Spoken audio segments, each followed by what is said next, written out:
So hi everyone, welcome back to the channel. आज हम कुछ क्वेश्चन डिस्कस करेंगे जो मैंने कल लेक्चर डाला था उसी के बेसिस पे। So let's start with the question number one. Question number one is interstitial cells create hormones called. Interstitial cells या लीडिंग सेल्स भी हम जिन्हें बोलते हैं वो कौन सा हॉर्मोन्स क्रिएट करते हैं? So the answer is option two, that's androgens. दूसरा question, sperm production takes place in. Spermatogenesis mainly seminiferous tubule में होती है, ये हमने कल भी पढ़ा था। So the option A is the correct answer. Vasa efferentia exist in between. Important question and अच्छा क्वेश्चन है।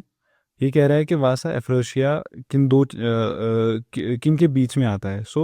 हमने कल पढ़ा था पहले सेमिनिफेरस टिब्यूल के बारे में, फिर हमने पढ़ा था रेटी टेस्टिस के बारे में, फिर हमने पढ़ा था वासा एफरेंशिया, देन हमने पढ़ा था epididymis.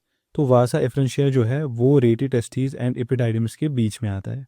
So our option D is the correct answer. Now question number four, external opening of the penis is called. Easy question है, उसे यूरिथ्रल मीटस कहते हैं। The enlarge end of the penis is called glans penis, ये भी काफ़ी easy question है।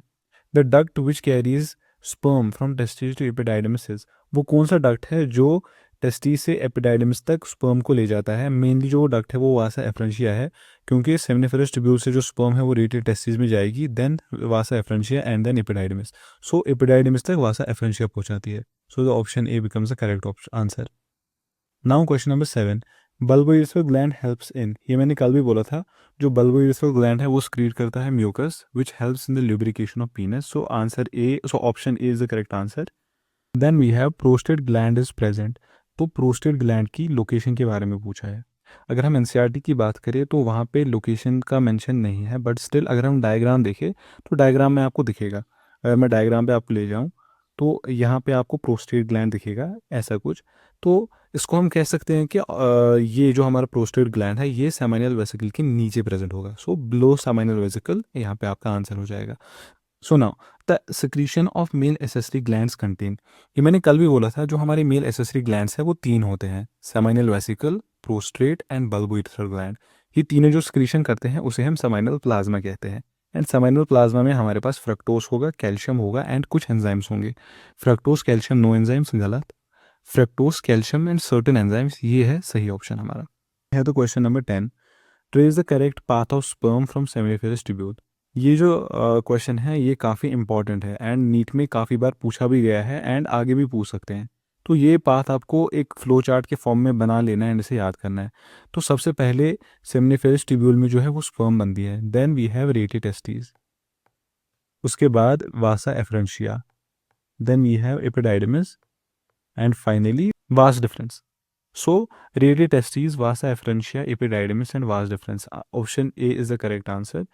Now, role of leading cells of testes is to provide nutrition to the sperm, galat, provide motility, galat, bring about maturation, ये भी गलत है, synthesize testosterone hormone, ये है सही, क्योंकि leading cells जिन्हें हम interstitial cells भी कहते हैं वो secrete करते हैं male androgens, mainly testosterone. Now, question number 12. In human males, sperm occurs in scrotal sacs outside the abdominal cavity because of। तो हमने कल भी पढ़ा था, जो हमारे टेस्टीज है वो एब्डोमेन के आउटसाइड प्रेजेंट होते हैं इन अ सैक लाइक स्ट्रक्चर जिसका नाम स्क्रोटम है, इन अ पाउच लाइक स्ट्रक्चर। सो ये स्क्रोटम में इसीलिए होते हैं ताकि स्पर्मेटोजेनेसिस के लिए जो टेम्परेचर रिक्वायर्ड होता है वो हमारे नॉर्मल बॉडी टेम्परेचर से 2 से 2.5 डिग्री कम होना चाहिए। दैट्स वाई जो हमारे टेस्टिकल्स हैं वो स्क्रोटल सैक्स में प्रेजेंट होते हैं। So the correct answer is option 4, requirement of low temperature for spermatogenesis. So the question number 13, the region outside the seminiferous tubule is called interstitial spaces. इनमें interstitial cells plus immunologically competent cells present होते हैं, वो हमने कल ही बात करी थी। So the next question, if epididymis is not present then what will happen? ये जो है एक इंपॉर्टेंट क्वेश्चन हो जाता है एंड कंसेप्चुअल क्वेश्चन हो जाता है, इसके लिए आपकी जो कंसेप्चुअल क्लैरिटी है वो ठीक ठाक होनी चाहिए। सो द क्वेश्चन इज, अगर एपिडाइडमिस प्रेजेंट ना हो तो क्या होगा हमारे साथ? ठीक है, स्पर्म विल बिकम शॉर्ट, ये तो कोई लॉजिक ही नहीं है, गलत। Sperm will early cross the pathway, अगर एपिडाइडमिस ही नहीं होगा तो पाथवे वो अपना कंप्लीट कर ही नहीं पाएगी, ये भी गलत ही है। Functional maturation will be quick, ये भी हमें नहीं पता, इसे हम ऐसे ही रहने देते हैं। Sperm will be incapable for fertilization, ये असल में इसका आंसर है। तो आपको एक चीज़ याद रखनी है, जो हमारी स्पर्म है वो मैच्योर एंड स्टोर एपिडाइडिमिस में होती है। सो एपिडाइडिमिस के दो इंपॉर्टेंट काम है, ये एनसीईआरटी में नहीं दिया है, लेकिन अगर कभी आपसे पूछा जाए ऐसा क्वेश्चन तो आपको आना चाहिए। सो आप याद रख सकते हैं कि जो एपिडाइडिमिस है वो दो इंपॉर्टेंट फंक्शंस करता है। पहला, एक तो ये स्टोरेज भी करेगा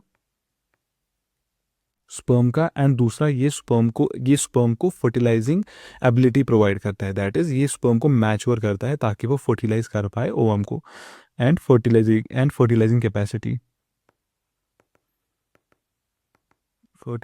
कैपेसिटी आप याद रख सकते हैं। In mammalia the unpaired male reproductive structure is, ठीक है, मैमल्स में कौन सा स्ट्रक्चर अनपेयर्ड होगा? टेस्टिकल्स गलत, ये हमारे पास दो होते हैं। बल्ब ग्लैंड ये भी पेयर्ड होगा। सेमिनल वेसिकल ये भी पेयर्ड होगा। So the prostate becomes the answer. The sperm undergoes physiological maturation, acquiring fertilizing capacity in seminiferous tubule गलत, vasa efferentia गलत, epididymis is the correct option। अभी हमने ऊपर बात करी थी। सो गाइज ये थे सारे क्वेश्चंस जो हमने कल पढ़ा था उसके बेस पे। अगर आपको ये सीरीज़ पसंद आ रही हो तो प्लीज़ लाइक कर देना, शेयर कर देना वीडियो को, एंड चैनल को भी सब्सक्राइब करना। एंड अगर आपको ये सारे क्वेश्चंस चाहिए तो आप कमेंट कर देना, मैं ये सारे जो क्वेश्चंस है ये इंस्टाग्राम पे आपको शेयर कर दूंगा।